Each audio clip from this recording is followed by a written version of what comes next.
স্বাভাবিক গতিতে পানি নরম, কিন্তু অত্যন্ত উচ্চ গতিতে সেই পানি হয়ে যায় কংক্রিটের দেয়ালের মতো কঠিন। ওরিয়ন যদি প্রচন্ড গতিতে সমুদ্রে আছড়ে পড়তো, তাহলে পাহাড়ের গায়ে ধাক্কা খাওয়ার মতোই ভয়ঙ্কর হতো সেই আঘাত। ক্যাপসুল চূর্ণ বিচূর্ণ হয়ে যেত মুহূর্তের মধ্যে।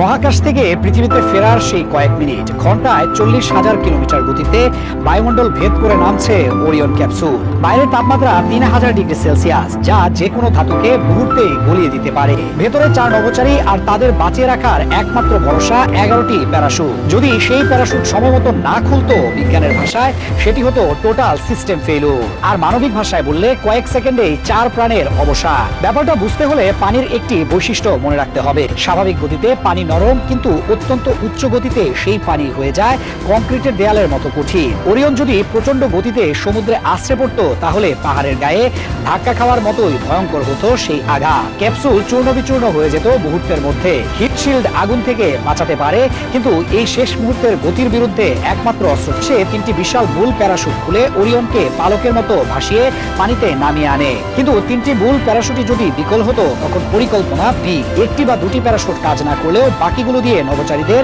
মোটামুটি নিরাপদে নামানো সম্ভব। ওরিয়নের স্বয়ংক্রিয় কম্পিউটার সিস্টেম প্রতি মুহূর্তে বায়ুমণ্ডলের চাপ ও উচ্চতা মেপে কাজ করছিল।